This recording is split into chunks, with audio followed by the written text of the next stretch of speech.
अपयश तुम्हाला हे नसतं सांगत की तुमच्यात काहीतरी कमी आहे, तुम्ही कुठेतरी कमी आहात. अपयश तुम्हाला हे सांगत असतं की तुम्हाला आणखी थोडे प्रयत्न करण्याची गरज आहे. त्यामुळे जर हवं असणारं स्वप्न, हवं असणारं ध्येय मिळत नसेल, अपयश येत असेल, तर आणखी थोडेसे प्रयत्न करा. कदाचित पुढच्या 1-2 पावलांवरतीच यश तुमची वाट पाहत उभं असेल. हॅलो वॉरियर्स, मी सुप्रिया आणि तुम्ही पाहत आहात वॉरियर ऑफिसर एज्युकेशनल चॅनल. फक्त लढण्याची नव्हे, जिंकण्याची तयारी.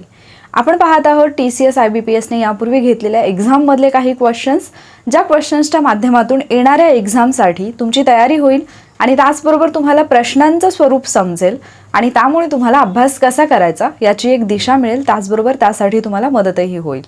यापूर्वी मी काही पार्ट्स आहेत जे अपलोड केलेले आहेत, तुम्ही जर ते पाहिले नसतील तर ते तुम्ही पाहू शकता.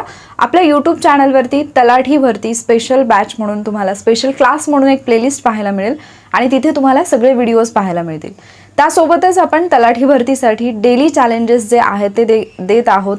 म्हणजेच तुम्हाला दिवसभराच्या अभ्यासासाठीचे टार्गेट्स दिले जातात आणि ते कम्प्लिटली फ्री आहेत. त्यासाठी तुम्हाला आपला टेलिग्राम चॅनल जॉईन करावा लागेल. तिथे तुम्हाला रोजचे जे स्टडी टार्गेट्स आहेत ते मिळतात. त्याचसोबत काही वॉरियर्सनी सेंड केलेली वोकॅबलरी सुद्धा तुम्हाला तिथे प्रोव्हाइड केली जाते आणि त्यासोबतच काही PYQ सुद्धा तुम्हाला सोडवण्यासाठी दिले जातात, ज्याच्या माध्यमातून तुमचा अभ्यास चांगल्या पद्धतीने होऊ शकतो. त्यासोबतच तुमची कन्सिस्टन्सी मेंटेन राहील. आजच्या व्हिडिओमध्ये आपण मराठीचे क्वेश्चन पाहणार आहोत. यापूर्वी जे मराठीचे क्वेश्चन्स आपण पाहिलेले आहेत आणि आज जे क्वेश्चन तुम्ही पाहाल त्यावरून एक गोष्ट तरी तुमच्या लक्षात येईल की PYQ का इम्पॉर्टंट आहेत, किंवा पहिली शिफ्ट, दुसरी शिफ्ट असेल, किंवा म्हाडाची एक्झाम आहे, ITI इन्स्ट्रक्टरची एक्झाम आहे, किंवा इतर एक्झाम आहेत. तर बरेचसे क्वेश्चन हे आधी झालेल्या पेपर्समधूनच पुन्हा आपल्याला रिफ्लेक्ट झालेले पाहायला मिळतात. काही क्वेश्चन्स ॲज इट इज, काही क्वेश्चन्स जे आहेत ते कदाचित इकडे तुम्हाला ऑप्शनमध्ये विचारलेलं असेल, पुढे जाऊन तुम्हाला ते प्रश्नाने म्हणजे प्रश्न स्वरूपात विचारलेले पाहायला मिळतील. त्यासोबतच आणखी एक गोष्ट तुमच्या लक्षात येईल की ठराविक टॉपिकमधले ठराविक पॉईंट आहेत ज्याच्यावरती वारंवार प्रश्न रिपीट होत आहेत. त्यामुळे जर तुम्ही तेच टॉपिक परफेक्ट केले तर तुमचा स्कोर निश्चितपणे वाढेल. त्यासोबतच जर काही प्रश्न तुम्हाला इझी वाटत असतील, तुमचा स्कोर चांगला येत असेल, तर आपल्याला पैकीच्या पैकी मार्क्स घ्यायचे आहेत. त्यामुळे जे काही 1-2 प्रश्न तुमचे चुकत असतील त्या प्रश्नांची सुद्धा तुमची इथे परफेक्ट तयारी होऊन जाईल आणि ज्याची ऑलरेडी तयारी झालेली आहे त्या प्रश्नांचा म्हणजे त्या टॉपिकची रिव्हिजन सुद्धा तुमची होऊन जाईल. तर आजच्या लेक्चरला आपण सुरुवात करूयात. आज आपण जसं मी तुम्हाला सांगितलं की आपण मराठीचे क्वेश्चन घेत आहोत. तर मराठीमधला जो पहिला प्रश्न आहे तो आहे, कणव या शब्दाचा समानार्थी शब्द निवडा.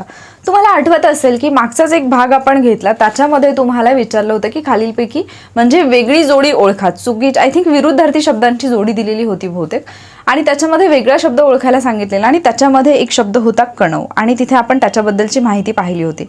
आणि मी तुम्हाला हेही सांगितलेलं आहे यापूर्वीच्या व्हिडिओजमध्ये की जे काही प्रश्न येतात तर त्या प्रश्नांच्या ऑप्शनचा पण व्यवस्थित अभ्यास करा, कारण तिथूनच क्वेश्चन रिफ्लेक्ट होतात.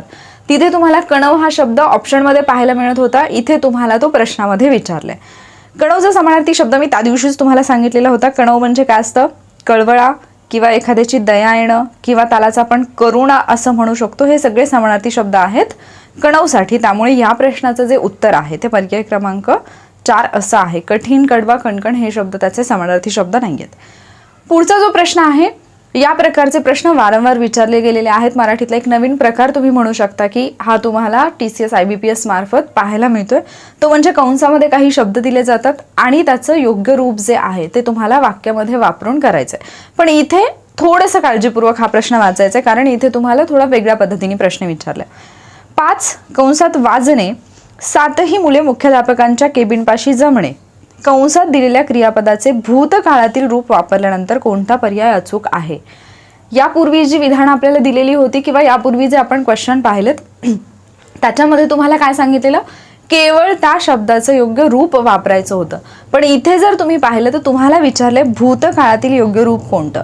तुम्ही PYQ अभ्यासलेत आणि तुम्ही डिरेक्टली प्रश्न पाहिला की तुमच्या लक्षात येते की अरे इथे वाजणे आणि जमणे या 2 गोष्टींची रूपं आपल्याला शोधायची आहेत, या 2 शब्दांची, म्हणून तुम्ही डिरेक्टली ऑप्शनकडे जाल. पण इथे तुम्हाला स्पेसिफिकली भूतकाळातलं रूप विचारले. मग जर आपण पाहिलं पहिलं विधान, 5 वाजतील आणि 7ही मुले मुख्याध्यापकांच्या केबिनपाशी जमले. नाही, हे चुकीचं आहे. एकतर हे भविष्यकाळातलं वाक्य. 5 वाजता 7ही मुले मुख्याध्यापकांच्या केबिनपाशी जमली, अर्थातच हे भूतकाळातलं वाक्य आहे, त्यामुळे हेच तुमच्या प्रश्नाचं उत्तर असेल. पुढे जर पाहिलं 5 वाजेपर्यंत 7ही मुले मुख्याध्यापकांच्या केबिनपाशी जमतील, तर हे भविष्य काळातलं आहे.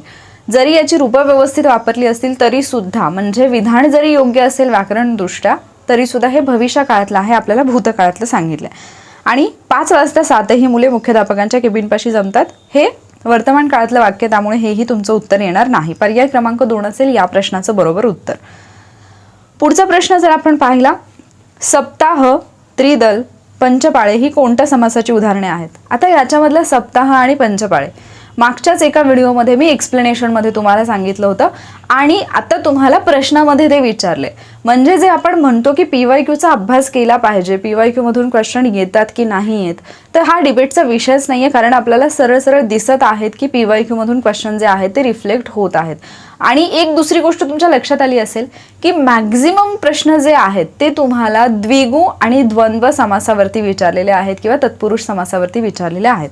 मग इथे जर आपण पाहिलं तर सप्ताह, त्रिदल आणि पंचपाळे हे जे आहेत, म्हणजे ही जी समासाची उदाहरणं आहेत, आपण पाहिलं की पहिलं पद जे आहे ते संख्या विशेषण असतं आणि त्याला आपण एकवचनीच कन्सिडर करतो, तर हे कुठे येतं? द्विगु समासामध्ये येतं. कुठल्या समासामध्ये येतं? द्विगु समासामध्ये येतं. तत्पुरुष समासाचा विचार केला तर इथे दुसरं पद जे असतं ते प्रधान असतं किंवा महत्त्वाचं असतं. द्वंद्व समासामध्ये दोन्ही पदं महत्त्वाची असतात आणि कर्मधारय जो समास असतो याच्यामध्ये काय असतात, तर दोन्ही पदं जी असतात ती प्रथमेमध्ये असतात. म्हणजे दोन्ही पदं जी आहेत ती जर नामं असतील तर ती प्रथमेत असतील, त्यांना प्रत्यय नसतात. आणि दुसरा मुद्दा म्हणजे एक विशेषण असतं आणि एक विशेष्य असतं. एक विशेषण असतं आणि एक विशेष्य असतं. तर हा असतो कर्मधारय. या प्रश्नाचं उत्तर आहे द्विगु समास. पर्याय क्रमांक 2 असेल तुमच्या प्रश्नाचं बरोबर उत्तर. पुढचा प्रश्न आहे, ओहोटी शब्दाचा विरुद्धार्थी शब्द कोणता? आता भरती आणि ओहोटी आय थिंक पहिल्याच भागामध्ये, म्हणजे पहिलाच जो पार्ट आपण पाहिला होता क्वेश्चन आन्सरचा, त्याच्यामध्येच आपण पाहिलेलं भरती अभरती अशी जोडी दिलेली होती आणि तुम्हाला चुकीची विरुद्धार्थी शब्दांची जोडी विचारली होती आणि तिथे आपण पाहिलं होतं भरतीचा विरुद्धार्थी असतो ओहोटी. मग इथे जर आपण पाहिलं तर ओहोटी विचारलाय, विरुद्धार्थी काय येईल? भरती.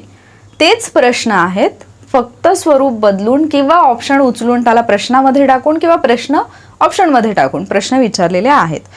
त्यानंतर आकुंचन या शब्दाचा विरुद्धार्थी शब्द कोणता? आकुंचनचा विरुद्धार्थी शब्द काय असतो? प्रसरण. आखूडचा काय असतो? लांब. लांब आखूड. महाग, स्वस्त. ठीक आहे, हे काही कॉमनवाले शब्द आहेत.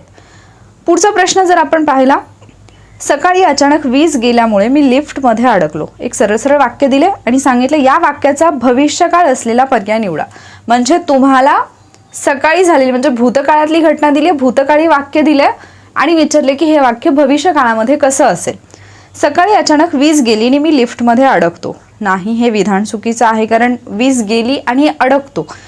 इथे तुम्हाला भूतकाळ दिला, इथे वर्तमान काळ दिला. सकाळी अचानक वीज जाईल आणि मी लिफ्टमध्ये अडकेन. येस, हे तुमचं उत्तर असायला पाहिजे, कारण हे भविष्यकाळातलं वाक्य आहे. सकाळी लाईट जाईल आणि मी लिफ्टमध्ये अडकेन, ही पुढे घडणारी घटना सांगितली, म्हणून तो भविष्यकाळ असलेला पर्याय आहे. बरोबर उत्तर हे आहे. इथे तिसरा पर्याय जर पाहिला, सकाळी अचानक वीज गेल्यामुळे मी लिफ्टमध्ये अडकलो, तर ॲज इट इज वाक्य प्रश्नामधलंच तुम्हाला उत्तरामध्ये दिलेलं आहे ऑप्शनमध्ये. आणि सकाळी अचानक वीज जाणोनी मी लिफ्टमध्ये अडकणार, तर नाही, हे विधान पण चुकीचं आहे, भविष्यकाळामधलं नाही येते. पुढचा प्रश्न, तुम्ही कॅलेंडरचा महिना बदलला नाही या वाक्यातील अधोरेखित शब्दाची जात शोधा. कर्ता, कर्म, क्रियापद खूप वेळा विचारले. TCS IBPSचे पेपर काढा.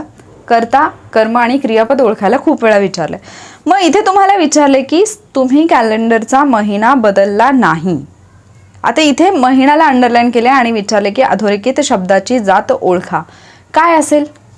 तर बदलणारे कोण आहात? तुम्ही. म्हणजे तुम्ही काय झाला? कर्ता झाला. बदलण्याची क्रिया कोणावरती घडलेली आहे? कॅलेंडरच्या महिन्यावरती. मग महिना काय झालं? कर्म. जो क्रिया करतो त्याला आपण कर्ता असं म्हणतो आणि कर्त्याने केलेली क्रिया ज्याच्यावरती घडत आहे त्याला आपण काय म्हणतो? कर्म म्हणतो. मग इथे बदलणारा कोण आहे? तुम्ही. तुम्ही काय झाला? कर्ता झाला. तुम्ही काय बदललं नाही किंवा बदलण्याची क्रिया कोणावरती केली नाही? कॅलेंडरच्या महिन्यावरती. म्हणून इथे महिना जे आहे ते या वाक्यातलं कर्म आहे. ठीक आहे. पुढचा प्रश्न, पुढीलपैकी स्त्रीलिंगी शब्द ओळखा. स्त्रीलिंगी, पुल्लिंगी, नपुंसकलिंगी. स्त्रीलिंग, पुल्लिंग खूप वेळा ओळखायला विचारले. आता तुम्हाला स्त्रीलिंगी शब्द विचारलाय. साधा सिंपल नियम. नर, तो नर. वर, तो वर. तो वर. वर म्हणजे नवरदेव जो असतो त्याला वर म्हणतो आपण. माळी तो माळी आणि वधू ती वधू, वर आणि वधू. सो पर्याय क्रमांक 4 असेल तुमच्या प्रश्नाचं बरोबर उत्तर, कारण तुम्हाला स्त्रीलिंगी शब्द विचारलेला आहे. पुढचा प्रश्न आहे, गोखलेंच्या घरातला रेडिओ सकाळी 6 वाजल्यापासून चालू असतो. या वाक्यातला कर्ता शोधा. अगेन मी तुम्हाला आत्ताच सांगितलं की कर्ता कर्म क्रियापदावरती खूप प्रश्न विचारलेत. इथे अगेन तुम्हाला कर्त्यावरचा प्रश्न विचारलाय. तर गोखलेंच्या घरातला रेडिओ सकाळी 6 वाजल्यापासून चालू असतो. चालू असणारा कोण आहे?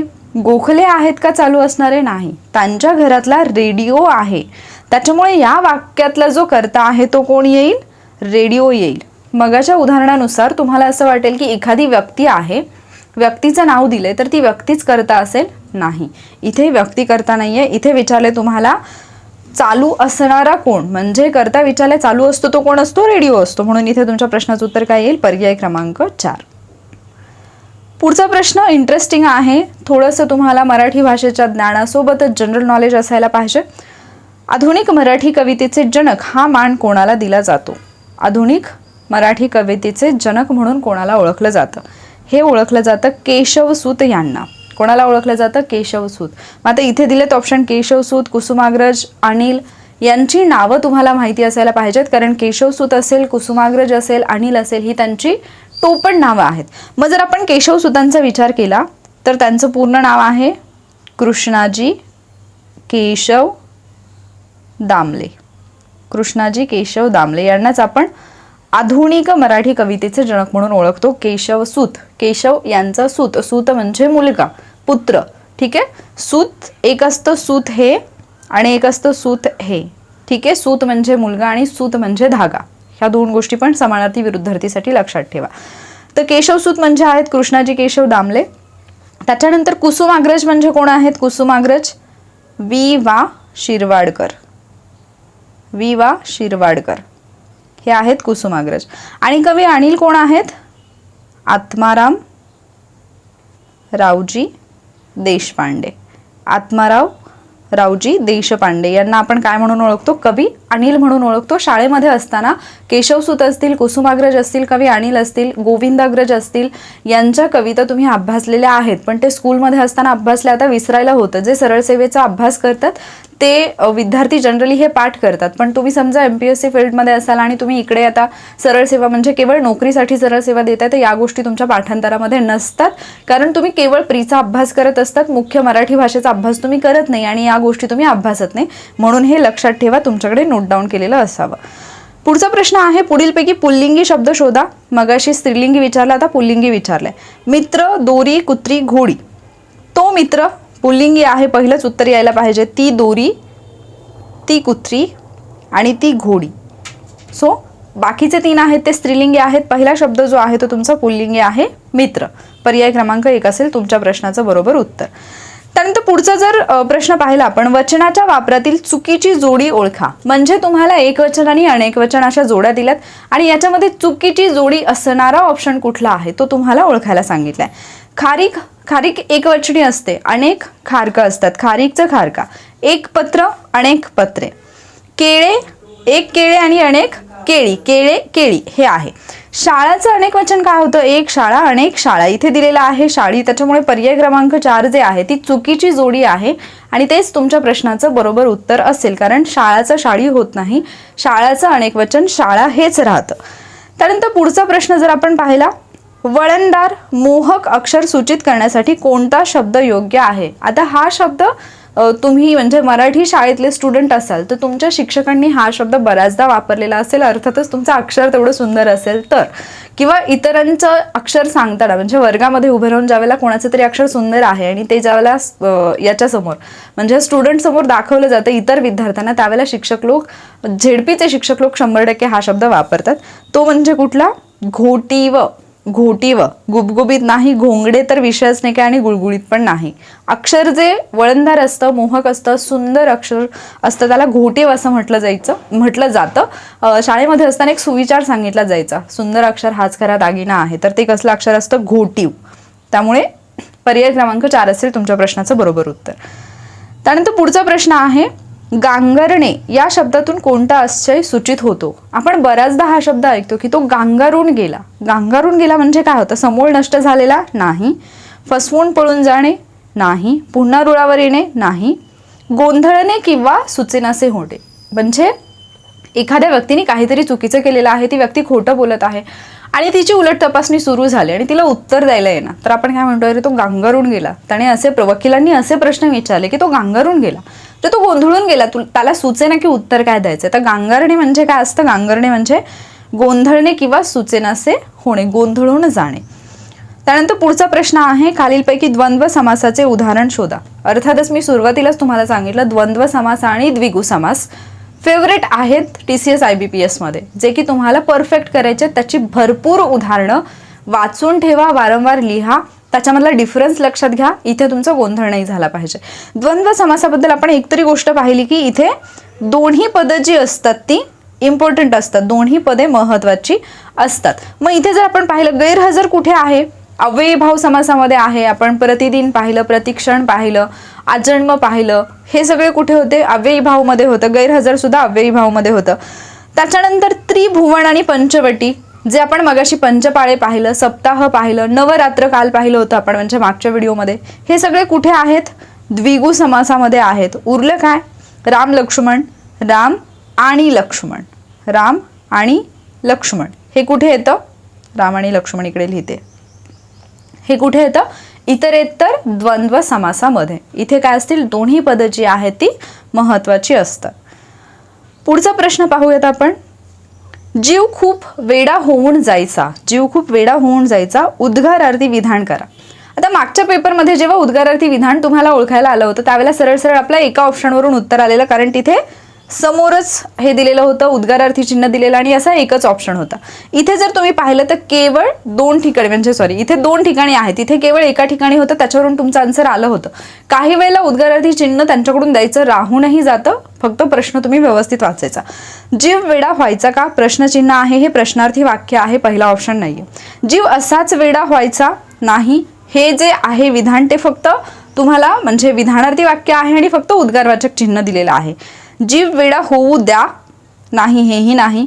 किती वेडा होऊन जायचा जीव, हे आहे उद्गारार्थी वाक्य. म्हणजे आपल्या मनातल्या भावना आपण जनरली अशा व्यक्त करतो की त्या जशाच्या तशा आपल्याला व्यक्त करता येतात, तर तिथे आपण उद्गारार्थी जे उद्गार असतात तर ते उद्गारार्थी विधान असतं.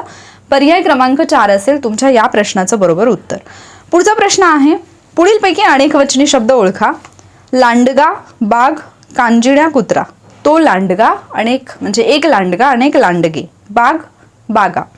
कांजिण्या, कांजिण्या हा असतानाच अनेक वचनी शब्द आहे. जसं आपण इंग्लिशमध्ये पण पाहिलं, म्हणजे जे मराठी इंग्लिश बॅचला आहेत, इंग्लिशमध्ये ज्यावेळेला आपण हे पाहतो, नाऊनमध्ये ज्यावेळेला मी तुम्हाला शिकवलं होतं की सब्जेक्ट वर्ब ॲग्रीमेंटमध्ये काही नाऊन जे असतात ते असतानाच अनेक वचनी असतात, किंवा आपण इव्हन आर्टिकल्समध्ये पण पाहिलेलं होतं. तर मेसल्स हा शब्द असा आहे की जो कायमच आपण अनेक वचनामध्ये वापरतो, म्हणजे मेसल्स म्हणताना तो नेहमी त्याच्यासमोर एस येतं. तसं इथे कांजिण्या हा जो शब्द आहे तो अनेक वचनी शब्द आहे, कुत्रा आणि कुत्रे, त्यामुळे हे पण येत नाही. पर्याय क्रमांक 3 असेल तुमच्या प्रश्नाचं बरोबर उत्तर. पुढचा शब्द जर आपण पाहिला, प्रश्न, सामूहिक शब्दाचा विरुद्धार्थी शब्द निवडा. शब्द दिलाय तुम्हाला सामूहिक, सामूहिकचा विरुद्धार्थी शब्द काय असेल? एकत्र असेल का? एकत्र म्हणजेच सामूहिक असतं, सामासिक तर नाहीच, सामुदायिकही नाही. वैयक्तिक, विरुद्धार्थी विचारलेला आहे, समानार्थी नाही. सामूहिकचा विरुद्धार्थी आहे वैयक्तिक. ही वैयक्तिक माझी प्रॉपर्टी आहे, ही आमची सामूहिक प्रॉपर्टी आहे. ठीक आहे. त्यानंतर पुढचा प्रश्न आहे, गणपत बागेतले तण उपटतो आणि रस्त्यात फेकून देतो. तणला अंडरलाईन केली आहे आणि विचारला अधोरेखित शब्द काय आहे.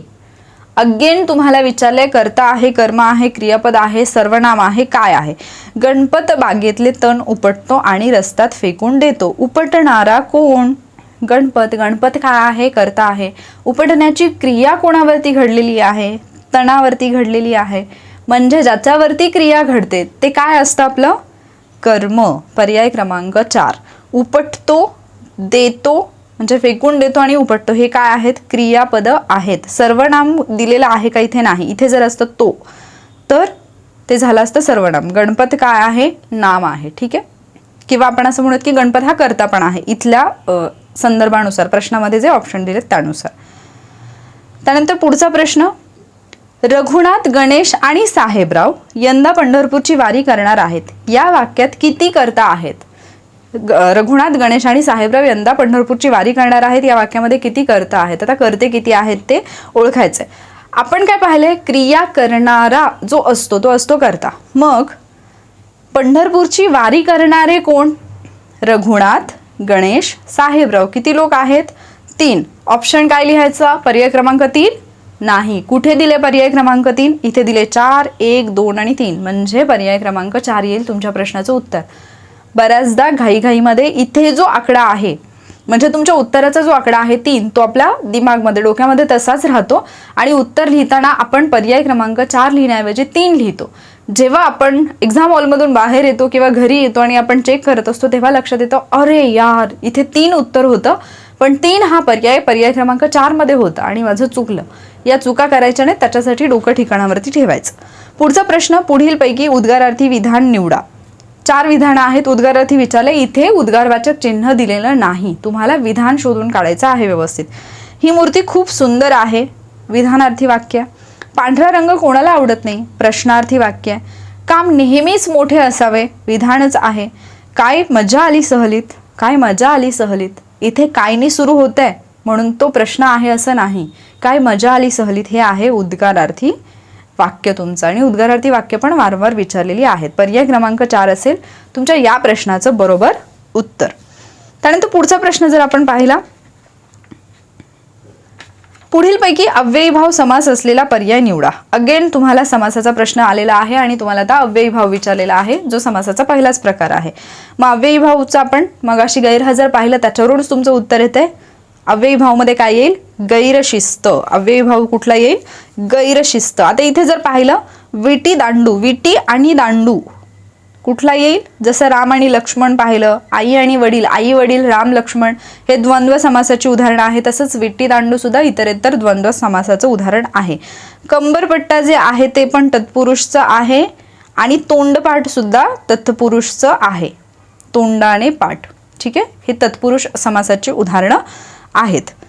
त्यानंतर पुढचा प्रश्न आहे, कर्तरी प्रयोगात कर्ता नेहमी कसा असतो? मी परवा तुम्हाला ज्यावेळेला एक्सप्लेनेशन दिलं, याच्या पाठीमागच्या व्हिडिओमध्ये कर्तरी प्रयोगाचं एक्सप्लेनेशन दिलं, त्याच्यामध्ये आपण पाहिलेलं कर्तरी प्रयोगामध्ये शक्यतो ते जे वाक्य असतं ते वर्तमान काळाचं असतं आणि कर्ता जो असतो त्याला प्रत्यय नसतो. तो नेहमी कसा असतो? प्रथमांत असतो किंवा प्रथमेत असतो. त्याची विभक्ती कुठली असते? प्रथमा. प्रथमा विभक्तीला पर्याय असतात का? प्रत्यय असतात का? नाही. त्याच्यामुळे कर्तरी प्रयोग असेल तर कर्ता नेहमी कसा असेल? प्रथमांत. पर्याय क्रमांक 4. असं नाही की प्रथमांत, द्वितीयांत, तृतीयांत, उभयांत असं दिले नाही. ऑप्शन वर खाली दिलेत, जसं मी मगाशी 3चं उदाहरण सांगितलं तसंच. काळजी घ्यायची प्रश्न सोडवताना प्रत्येक वेळी. इथे तुम्ही लेक्चरचे उत्तर देतात त्यावेळेला ते लक्षात येतं, तुम्ही गप्पा मारत सोडवतात तेव्हा लक्षात येतं, पण जेव्हा पेपर द्यायचा असतो तिथे ज्यावेळेला बसलेलो असतो आपण, त्यावेळेला डोक्यामध्ये 1000 गोष्टी सुरू असतात. बरोबर येईल का? माझा वेळ म्हणजे मला वेळ पुरेसा असेल का? काही चुकणार तर नाही? या सगळ्या गोष्टीमध्ये कन्फ्युजन होतं, गोंधळ होतो, आपल्याला कळत नाही की आपण काय करतोय. म्हणून प्रेझेन्स ऑफ माइंड, सुरुवातीपासूनच गोष्टी जर तुमच्या डोक्यात राहिल्या की अरे हे करायचंय, तुमच्या सबकॉन्शियसला या गोष्टी फिट झाल्या की हा ऑप्शन इथे असा असा चेक करायचंय, तर मग तिथे जाऊन तुमच्या चुका होत नाहीत. पुढचा प्रश्न आहे, कृष्णाजी केशव दामले यांनी कोणत्या टोपण नावाने काव्यलेखन केले? थोड्या वेळापूर्वी प्रश्न झाला, पुन्हा प्रश्न आला. आधुनिक मराठी कवितेचे जनक. तिथे तुम्हाला त्यांचं टोपण नाव दिलं होतं, इथे तुम्हाला नाव दिलंय आणि टोपण नाव विचारलंय. हे तुम्हाला माहिती असायला पाहिजे, तुमचं जनरल नॉलेज चांगलं असायला पाहिजे. मग जर आपण पाहिलं कृष्णाजी केशव दामले यांचं जर नाव आपण पाहिलं तर त्यांना आपण काय म्हणून ओळखतो आहोत? केशवसूत. केशवसूत, ठीक आहे. त्यांचं टोपण नाव काय आहे? केशवसूत. त्यानंतर गोविंदाग्रज जे आहेत, गोविंदाग्रज म्हणून आपण कोणाला ओळखतो? राम गणेश गडकरी. राम गणेश गडकरी यांना आपण काय म्हणून ओळखतो? गोविंदाग्रज म्हणून ओळखतो. त्यानंतर माधवसूत जे आहेत, ही नावं लिहून ठेवा जर तुमच्याकडे नसतील तर. माधवसूत जे आहेत त्यांना आपण काय म्हणून ओळखतो? म्हणजे त्यांचं माधवसूत हे कोणाचं टोपण नाव आहे, किंवा माधवसूत यांचं मूळ नाव काय आहे, खरं नाव काय आहे? तर दामोदर माधव कुलकर्णी. दामोदर माधव कुलकर्णी, ठीक आहे. ॲटलिस्ट जर तुम्हाला असं आलं आणि ऑप्शन विचारले तर ऑप्शनवरून किमान वडिलांचं नाव तरी शोधा, त्याच्यावरून तरी तुमचं उत्तर निघू शकतं जर सेम वडिलांची नावं दिली नसतील तर, कारण सूत म्हणजे मुलगा असतो इतकं तरी तुमच्या लक्षात यायला पाहिजे. आणि त्याच्यानंतर कुसुम अनिल. आता मगाशी आपण कवी अनिल जे आहेत त्यांचं नाव पाहिलं होतं, राईट. कवी अनिल यांचं नाव पाहिलेलं होतं आत्माराम रावजी देशपांडे. आत्माराम रावजी देशपांडे यांच्या पत्नी होत्या कुसुमावती देशपांडे. कुसुमावती देशपांडे. आणि यांची जी पत्र आहेत ती कुसुमानिल या नावाने प्रकाशित आहे. ठीक आहे, कुसुमानिल. त्यानंतर पुढचा प्रश्न आहे, जाऊ या शब्दाचे पुल्लिंगी रूप कोणते? बऱ्याचदा काय होतं ना की घाईघाईमध्ये जाऊ जाऊ आणि तुम्हाला वाटतं की अनेक वचन विचारले, तिथे गोंधळ उडतो डोक्यामध्ये. अनेक वचन विचारले की लिंग बदला विचारले, हे डोक्यात न आल्यामुळे तुम्ही जाऊचं जावा असं उत्तर लिहून येता. पण इथे तुम्हाला पुल्लिंगी रूप विचारलेलं आहे. जाऊ कोण असते? दीराची बायको, म्हणून पुल्लिंगी रूप कुठलं येईल? दीर. पर्याय क्रमांक 1 असेल तुमच्या या प्रश्नाचं बरोबर उत्तर. पुढचा प्रश्न, पुढील आठवड्यात शास्त्रज्ञांची पहिली तुकडी उत्तर ध्रुवाकडे जाण्यास निघेल. या वाक्याचा काळ ओळखा. किती इझी आहे. पुढच्या आठवड्यात घडणारी घटना सांगितली. ज्यावेळेला घटना पुढे घडत असते त्यावेळेला तो कुठला काळ असतो? अर्थातच भविष्य काळ असतो. इथे तुम्हाला ऑप्शनमध्ये काय दिले? साधा वर्तमान काळ, अपूर्ण भूतकाळ, भूतकाळ, भविष्यकाळ. कन्फ्युजनची काही भानगडच नाही. पण जर समजा इथेच तुम्हाला पर्याय दिले असते, म्हणजे भूतकाळाचे जर वेगवेगळे प्रकार दिले, तर तिथे मात्र काळजीपूर्वक ऑप्शन वाचायचे. डिरेक्टली भविष्यकाळ पहिला ऑप्शन दिसला म्हणून उत्तर द्यायचं नाही. पुढचे ऑप्शन पण वाचायचे. कदाचित तुम्हाला भविष्य काळामध्ये गोष्टी विचारलेल्या असतील की साध्या भविष्यकाळाचं वाक्य आहे, अपूर्ण आहे की पूर्ण भविष्यकाळ आहे असं विचारलेलं असू शकतं. त्यामुळे त्या गोष्टीची काळजी घ्यायची. त्यानंतर पुढचा जो प्रश्न आहे, इथे आय थिंक माझ्याकडून प्रश्न कट झालेला आहे. एक सेकंड.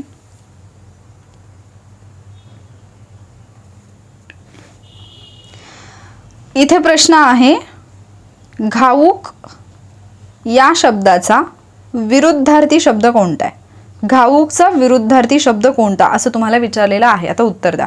किरकोळ, घसघशीत, जमा, खर्च. जमा आणि खर्च हे दोन परस्परांमध्येच विरुद्धार्थी शब्द आहेत, हे तर तुमच्या लक्षात आलं. घाऊकच्या विरुद्ध काय असतं?